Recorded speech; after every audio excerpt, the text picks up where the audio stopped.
Welcome to Mott MacDonald's podcast, Nature Positive, the Inside Story. In this podcast series, our host Julia Baker will be talking to industry leaders and experts about nature-related policy, advisory, law, and much more. In today's episode, Julia sits down with our very own Heather Marshall to connect the dots between systems thinking and nature. So don't forget to subscribe and, most importantly, enjoy this episode. Heather, welcome to our podcast, Nature Positive, the Inside Story. It's lovely to have you here. Oh, thanks very much for having me, Julia. What do you do for a job? First and foremost, I'm a mum of two beautiful, very rambunctious boys, and that certainly keeps me busy and very entertained. During the day, I work for Mott MacDonald in our water division, working in an asset management and investment planning capacity. What does that mean? It's really about looking after our water infrastructure, both the natural and the man-made infrastructure, so that it can deliver reliable water and wastewater services for the future. And one of our first conversations was about systems thinking. Now, I'd heard about it, but you know what? It's one of those things you hear that you're not really quite sure what it is. How would you describe it? So I would describe systems thinking as a way of seeing a problem or something holistically. So viewing the sum of the parts, not just as the simple sum, but actually looking at the function that those parts can deliver collectively as a system. So how things fit together, how you might join up the dots. A great example of a system, and one that I use when I'm talking to others and giving them a simple example really, is if you think of a car. And each of the parts of a car, the components, has a particular function it performs. Wheels roll round, windows protect you from the sun and rain and wind, a roof over your head and doors to close, and an engine to propel you. But it's the sum of those together, when those parts of that automobile system work collectively, their function is transformational. Yeah. That car can get you from point A to point B, which is very different to the function that each of those components could deliver in its own right. So it's the connections that happen together within a system that make for the best outcome? Yeah, I think so. And systems thinking, outcomes, you've mentioned outcomes there, that is key. And Right. I think that is one of our biggest opportunities as we move forward for nature, but also for society and all the other outcomes that are meaningful to us. We've been so focused on outputs for such a long time, probably the nature of our capitalist society and the way that we progress through school, but actually reminding ourselves of the outcomes, what it is we're aiming for, that's a really important starting point. And when you start from the outcomes, you'll naturally find in many instances, you need to consider the system and the wider systems that are there and at play to help you realize those outcomes. So it's really interesting, actually. And I think you've talked about this, or how you don't need, we already do systems thinking, if that kind of thing. And I don't think we realize this. But having that clarity in terms of what is systems thinking is actually quite helpful, because then you can use it to your best advantage. For you, was there like a pivotal moment when you're like, okay, this is a thing and it's really important? Yeah, there's a few actually. So it's lovely to be able to share these stories. When my second son was born, I needed a bit of a career break. Where I was working at was a bit intense and I just needed a pause. And so I went to this baby food company, also quite opportunistic because I got free food that way. And it's called Ella's Kitchen. And when I joined... She's brilliant. Oh, it's fantastic. So when I joined, they were on their journey to becoming a B Corp. Right. And it was amazing to be a part of that journey and actually get to see this balanced approach to measuring performance as a force for good in the world. And actually to see the breadth that the B Corp accreditation brought is almost like an old-fashioned Harvard Business balanced scorecard, the HBS balanced scorecard. So I think looking at things in the round, that was a system. Yeah. Each of those pillars, or whatever you might like to call them, as part of that B Corp assessment, were integral to the functioning, the high performance of that organization. And that recognition was amazing. Integrating things like customer sentiment, employee satisfaction and engagement, supply chain management and sustainability, governance structures, looking at all of that in the round. So that was my first introduction to systems, and it was brilliant. And the other thing Ella's Kitchen did, which was really unique, was they sent the whole entire company on thinking differently training. which just happened to be the month that I joined. And they felt that it was within everyone's gift to think differently, to be innovative in their job. Gosh, how brilliant. That they weren't going to retain an R&D function. They wanted everyone to innovate in whatever capacity it was that they contributed to the business, whether you were in HR, procurement, commercial, you name it. And I think, well, I've taken that with me from a systems perspective. Yeah. I think the same is true. When we talk about systems thinking, people often step back and think, oh, that's really complex. That's a technical academic exercise. I'm not ready to engage with that. Yeah. But in actual fact, it's about how do we all encourage one another to develop and enhance our systems thinking capabilities, which are innate. We're born in a capacity to think in systems. That's how we experience the world when we first emerge. And so really it's how we can bring that out across all different jobs and people. It's funny, isn't it? I think I really like that because things get so busy at work and you actually have to have a moment to say, no, you're the R&D department. We all are, Yeah. And that's why I think about, nature and biodiversity net gain, working in construction. Like biodiversity net gain is a team sport. Everyone's a part of that.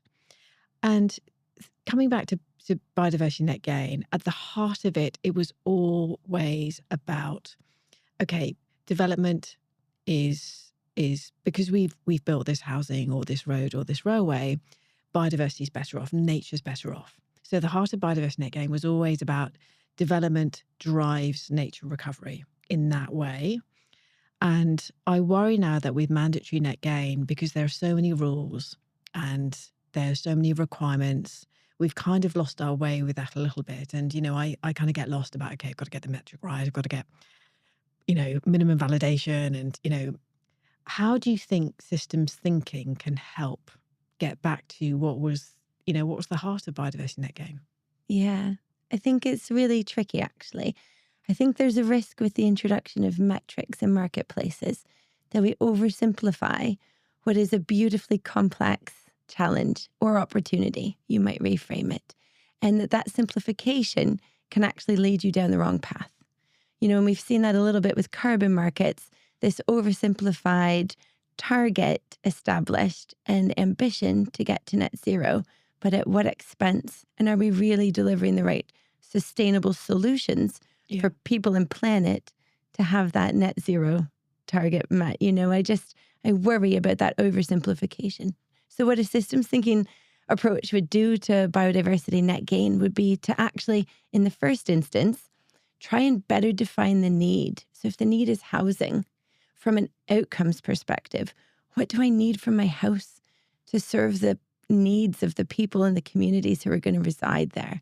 And that goes well beyond just the four walls and the windows and the roof, right? And I think what we'll find, and systems tools like systems mapping play an important role, is that by understanding these interdependencies, these core dependencies that people have on nature, that biodiversity net gain would be part of the needs definition in the first instance, rather than an enhancement at the end of the development. Yeah. Who would want to live in a place without greenery? I mean, there's so many statistics out there, right, about the value of living near to green space and having access to the ecosystem services, the clean air, the temperature regulation, all the things that provides us.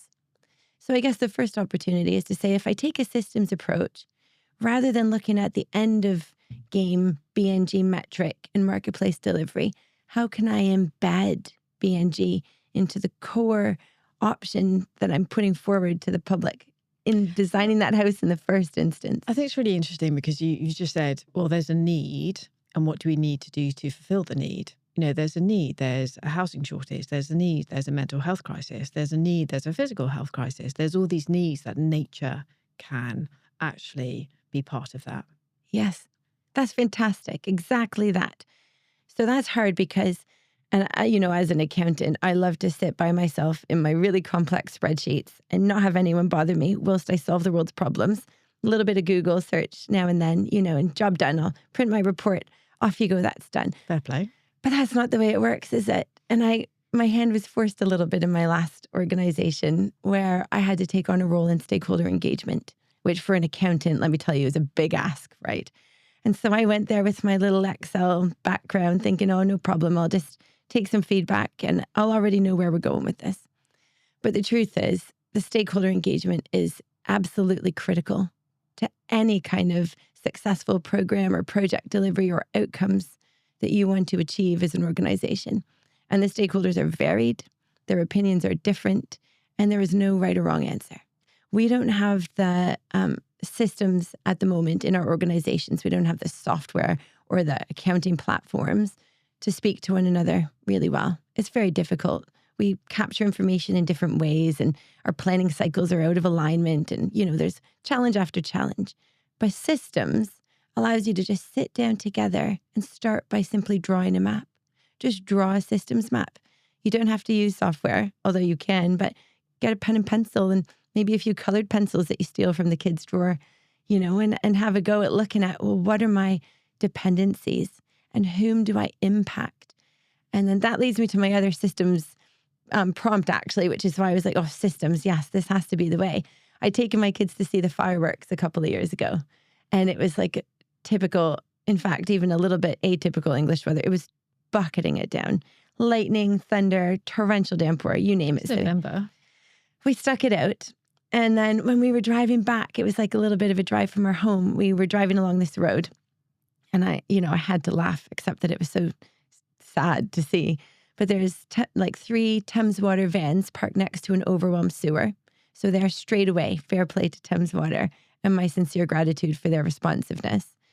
They're there right next to an overwhelmed local authority road, completely submerged underwater. Right next to the railway line. And you think each of these organizations is holding on to this risk or this challenge that they're experiencing with nature coming, it's through a climate lens, but it's nature at the end of the day. And they're all holding that risk discreetly and they're all trying to manage it in their own way. And they're all trying to pay for its mitigation from their own bucket or budget. And actually, what would that look like if those people came together and had a shared understanding of what's a consistent risk across all parties and how best to address that risk? I think you're right, because when you say that, it just makes sense. I mean, it's connections, isn't it? It's connections. And actually that B&G roadmap published by the GFI recently really brings that to light, because actually when you look at enabling that marketplace, so let's say that I reconcile myself to the fact that we have a need for a marketplace alongside other initiatives to help drive this nature positive strategy. Do you need that investment? How are we going to grow and facilitate that marketplace, right? Because if we're going to have one, we want it to thrive. Exactly. And I think that's, again, where you need to apply a systems perspective to say, well, what are my financial systems, which are touched on, as part of that when we look at central governance and who the market operators are. And we look at the supply side. Where are these opportunities coming from? And demand, who's going to procure them? Who's there to buy them? There's so many different systems at play. And understanding your economic incentives and your system of regulation and what that looks like, that's going to be fundamental to the success of that marketplace. And I think you did raise a really good point about not being too simple, but not being too complicated and people can't get to grips with it. So I think there's different layers, like one layer is, well, how do we communicate this in a way that corporates and business people can understand risk and understand opportunities versus the ecological complexity that goes into establishing a woodland and getting it to thrive over 30 years. Where do you see that kind of acceptability between a number makes a difference when you are in a boardroom and you can point to something, but that number doesn't take away anything that the ecologist and the landscape architect would bring with their technical expertise? I think the number is critical. I think the TCFDs, the Task Force for Climate-Related Financial Disclosures, and the nature-related financial disclosures have played a really important role and will do so going forward to simply get nature and climate on the balance sheet, to give it a space in the financial discourse that the board are going to be engaging with, to make that part of the conversation. So the numbers matter. So we're starting with the base. What have we got? What nature is there? And that's part of the opportunity. And I think linking nature, when we talk about finances, people are interested in a revenue stream. How can we get better through our systems lens at linking nature to the outcomes it delivers? So for example, why would it be so much easier to introduce air conditioning or central air into a house instead of a green roof? Why are the two not part of the same suite of options and easier to finance in a traditional way that a developer might? Right. Why do we look at DAC, so the direct air capture carbon opportunities, instead of beavers building dams, reinstating beaver dams, which at the end of the day has similar carbon benefits, right? Why are we automatically geared toward this one particular type of solution? And how can systems help unlock that? And where are the numbers to underpin that? And I think that's where we're a little bit stuck on a couple of fronts. I think we're not great at measuring or valuing ecosystem services. And that's a difficult thing to do. Well, yeah, I think there's some fantastic and amazing natural capital ways to do that with natural capital accounts and some amazing experts, but it's not yet mainstream. Yeah. And also, I think we do it from the perspective of nature, which is right. And that's where it starts from. However, if I want to engage with the private sector or the innovative companies that are going to disrupt technology and give me a solution to my need as a human that's in a nature positive way, how can I articulate that ecosystem service proposition in a more marketable, commercialized manner? About the needs and then about mapping those I connections. think so. Yeah. If you think of it like SaaS, this software as a service, that's a catchphrase now, isn't it? That's really emerged. Yeah. And I think it's applying this as a service lens to other things. What's the service that we're being provided? Is it clean air? Is it water to drink? Is it a temperature regulation service in your home? And right now we pay for assets. And that's sort of our historical approach. And it's easy. It's reductionist. We have control over the asset. We know how many years it's going to last. We know what that long run maintenance cost and program look like. When we talk about nature in place of that, there's a lot more uncertainties. Those costs aren't necessarily there at the moment in the data, nor is the value, that monetization of the service that customers are willing to attribute. So I think there's some work to do still in terms of bottoming out those potential revenue streams and those future cost implications. Yeah. And I think it's a really lovely way actually that you're saying this, because at the end of the day, natural capital accounting or, the biodiversity metric, these are tools to use. But what you're saying is that they need to be used within a systems. Yeah, absolutely. Because otherwise we're just throwing tools, getting some data, getting some information. But how do we connect all these things up? Yeah, and very who much pays for what? Exactly. So I think there's the cost. Yeah, and the cost is okay. I mean, there's two lenses, I think. There's the risk lens, which is really compelling, right? And that's where... Risk to who? So risk to anyone. You can go all the way through the value chain, but risk is something that we're getting better at understanding. And that's where you have to look at your impact on and your dependency on nature. Okay. So if you're a business, it's the risk that nature provides, whatever integral service it provides for you to be able to generate your revenue stream, to make your widgets and sell them to a marketplace. Without nature and the inability to manufacture those widgets, you're going to go out of business. So being able to understand your risk and how much risk you're willing to tolerate. Okay, well, if half of the forest goes, I'm probably all right. But if I lose 3/4, I'm not. That's really helpful for companies to start to address things that are, reliant on nature and help to move in a nature positive direction. Yeah, and I think that's we're moving from that space of biodiversity net gain. It's so tangible because it's on a project. It's habitats. It's very physical. You've got the landscape plan. You've got the ecologist. Versus you're talking about the risk to a business from what they depend on nature, and that's such an important discussion. And that's such a needed discussion, but that's not a question that everyone knows the answer to. Yeah, I agree. And so I think there's a lot of space for innovation here. Yeah. Which is exciting because that's the kind of place you want to be. But the best innovation comes from diversity. Sure, that's in all the reports. If you Google that, McKinsey and all these big consultancies will tell you diversity is key. And so actually what you find is when you bring different stakeholders together from a systems perspective, you're already getting so much more diversity. So when you say that, what do you mean in practice? You said bring stakeholders together, because I talk to people all the time. I mean, I'm literally in and out meetings. How do I do that in a systems perspective? Like what practically do I do? Oh, great question. I suspect it's already a systems approach that you're applying when you bring people together. But I think what's really key in a systems approach is that space to listen and reflect and understand the perspectives of others. Okay. So if you're in a meeting with a specific agenda and you've got to deliver on some objective for yourself, and that's the sole purpose of that meeting, that's not really inherently a systems approach.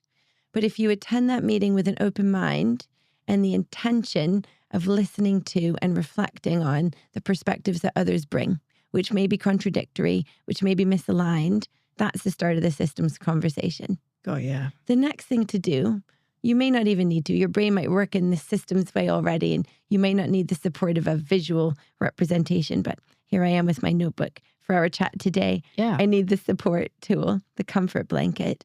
That's where mapping the system just puts on paper what you are discussing and creating verbally as a community, whether together in person or online. You're putting structure to the system that you are defining collectively together. And that systems map is really helpful because it shows you the nature of the relationships. It shows you the impact of those dependencies. So by using things like, feedback loops and particular tools in how you draw the arrows, you can show where one particular actor in a system, a stakeholder, has an adverse impact on someone. So it's detrimental to them, or has a positive one. And understanding that is really key. So when we talk about nature, a great example is looking at decarbonization and the reason systems maps are so important there. And it will be true for biodiversity net gain on a development as well, is because there's always trade-offs and unintended consequences. And unless you understand the system, you won't have sight of those. And you won't be able to take a conscious decision what you're trading off. And I think that's really critical.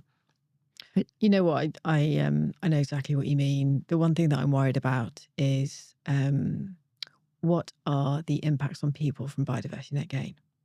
So we have a policy that's biodiversity net gain. And there's many local policies looking at the health impacts or, of a development. Now, to me, if there's a policy that says undertake a health impact assessment of this development, is that development and biodiversity net gain? But because the policy doesn't specifically say it, there's, I think, a little bit of a missing gap there. Some people are picking up, some people are not. And what we can have is biodiversity net gain that enriches and enhances people access to green space. But it could go the other way. And when you think of a systems approach, what you've just described, that would just be captured. It would be. You'd have clarity of that trade-off. Because I guess in understanding your system, you'd have thought about what access might that development have to other green spaces. If my BNG enhancement is going to be a protected wildflower garden for pollinators. Fantastic. And I just think actually hearing all those different perspectives is really fascinating, and working your way through the dependencies is a game changer for biodiversity. For example, there's this guy, Tom Chi, who I follow, who is a founder of @One Venture Capital in California. I think they're based. And he's got this incredible investment his organization are making in vaccinations for bees, for pollinator bees. Oh, wow. Yeah, to protect them from bacterial infections of one particular nature. And you just think, that's because he's mapped the system. If we can't immediately create all these thriving environments, if there's other risks in the system where even if you make a beautiful wildflower garden, this motorway that is built right beside it is going to create this problem, or this water quality issue is going to lead to these bacterial infections, whatever those other dependencies are. A vaccination for bees is not something I'd have ever thought of, right, from a BNG or carbon perspective, because, half the plants are plants that require pollinators to thrive. And so, the system, it not only helps make your solutions it helps you better define your need in the first place. So what's your practical advice for being geologists or landscape architects? They tend to be, when it comes to biodiversity net gain, it does tend to go to the ecologist, but more and more we're seeing, which is great. It should be biodiversity net gain, ecologist and the landscape architect work hand in hand. What's your practical advice if they're listening to this thinking, you know what, that sounds great? Where do they start? They have to start at the beginning. They have to be part of the definition of the outcome. Right. So before you've even got the plans drawn up for your new development, what do I want this to deliver for people and planet? Right. And to have those voices at the table, that's a systems conversation. You don't need to map it, but let me at least listen. What would an ecologist want? What would a member of the community want? What would the local doctor surgery want out of this development so that people in nature can thrive? And let's be honest, people don't thrive without nature anyway. So you don't even have to, nature should just be intrinsic, when you think from an outcomes perspective. And that may lead you to developments that are naturally enhancing of biodiversity without an obligation, without the need for a marketplace. And you've mentioned nature positive, which is this lovely collective global goal. And I love the fact because, we're all members of the global community and let's have more nature in the world. I mean, talk about simplicity. Yes, please. Let's have more nature in the world. I think the biggest enabler is for our time scales to shift. We need to think longer term. And that is going to be a huge ask of a private sector that, as an accountant, I'm too familiar with, is used to reporting with a quarterly rhythm. And these reporting cycles are just so contradictory to the investment that's needed for nature. And they lead you down a different path towards your options and your solutions that you deliver, which are not advantageous over a longer time frame. Yeah. So if you frame it, trees have a different sense of time to people. They endure for hundreds of years, many of them, if not longer. Rivers have a different perspective of time still. If we're trying to make decisions that impact and are related to nature and trees and rivers, our decision-making framework, our timescales must shift. But that's, you're talking commercially? Absolutely commercially, but across everything. Right, so politically, but for society, businesses. Yeah. Like one quick, I don't know if it's a quick win. Here's my challenge to businesses. They have this going concern statement they publish in the front of their accounts where they say that they confirm that they will remain a going concern, so a viable entity for the next 12 months. Okay. That is how long we are challenging our businesses to commit to surviving. Gosh. That's crazy. Imagine if I applied that principle to how I'm raising my children. Let me sign off this year's report, a going concern statement. They will be all right for the next 12 months. I mean, that's not going to cut it. Put it like that. So just extend the time. I make it sound simple. I know it's very, very difficult.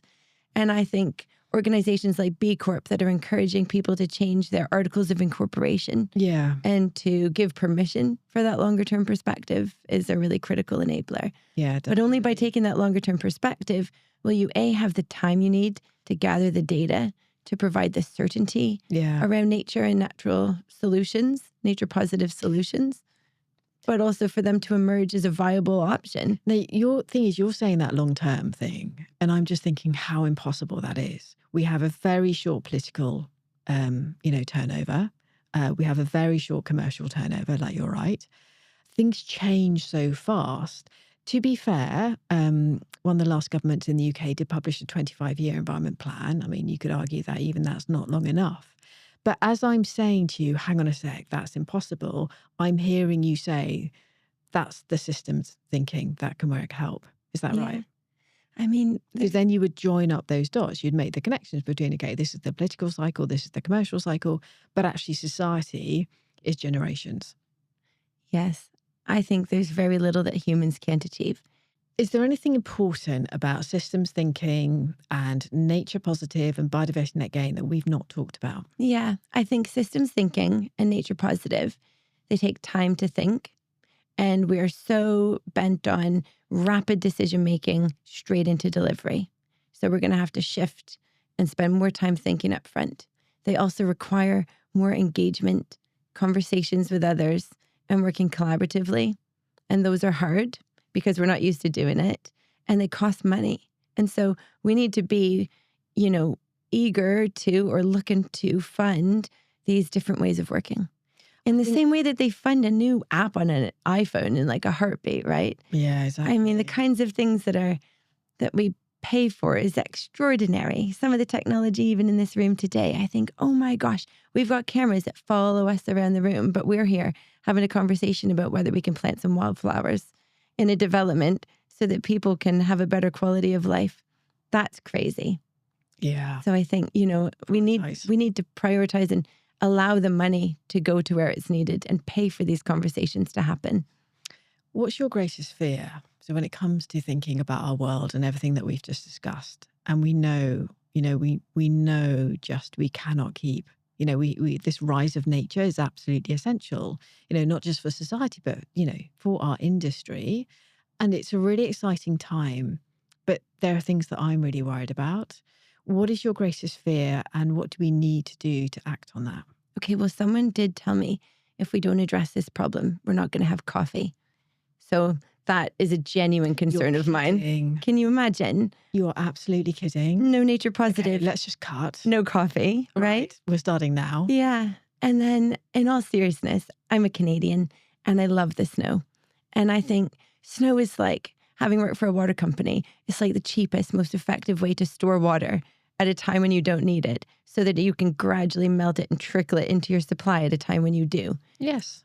And I'm desperate for us to have snow on this planet for all the joy and pleasure that it brings to everybody. So I think my fear is that if we don't take action soon enough, by adapting some of our regulatory frameworks, by looking at our policy horizons, I think we may end up in a world with no snow and no coffee. Who would want that? And your work and the way that you've applied systems thinking, to all of your life, and I think your career is really inspirational. The way that you've taken, from that kind of accounting and then worked up to where you are, and you're absolutely team nature. I mean, it's brilliant. Who is your role model? Oh, a role model. I have so many. It's difficult to put it on just one person. Who would I really lean on? I think I've learned so much from the founder of Ella's Kitchen, Paul Lindley. And he's been integral not only to my B Corp journey, but actually we've kept in touch and he's been working really hard on the National Food Strategy. And interesting. Yeah, looking at obesity and how to address inequalities in access to healthy food. And he's now the Chancellor at Reading University, who are also leading the way from a climate perspective. You may have seen the climate stripes developed by Ed Hawkins, Reading University. So here is a person with a great idea who just made it his own and went with it. And he works tirelessly, relentlessly to help drive change. And I see that with all the day-to-day role models that I get the privilege of engaging with through my role in my local climate change partnership. Yeah. At the moment where it's people giving up time every day to do a little bit. And you may not feel like you're making headway and the progress may not look that tangible, but I can honestly say it has an impact. And it may not be until a few years down the road that you see something come about as a consequence of the discussion you had a few years previously. Yeah, so just so true, to all those local role models, doing whatever they can, whether it's picking up litter, explaining it to their children, or participating in their local climate change partnership, to just be engaged. I think I really value and I look up to those people every day. And if someone is just starting out in their career and they're like, this is nature's time, and they're just entering our industry, what's your advice? There's a lot of information available out there to learn and digest. Yeah. And I think if nature's your bag, if that's really where you see yourself thriving, I would really recommend this book by Robin Wall Kimmerer called Braiding Sweetgrass, which has really transformed how I perceive nature and the systems of nature. She's got a biology background, I believe, but is also a member of the Potawatomi Nation, so First Nations, and just the most beautiful, articulate storyteller. Okay, let's just make sure we captured it. Who was the author? Robin Wall Kimmerer. And it's called Braiding Sweetgrass. I'm going to read it. And it will just transform how you think and feel about nature and how you choose to live in your own lives, I think is Heather, thank you very really much. inspiring. Thank you for having me. Thank you.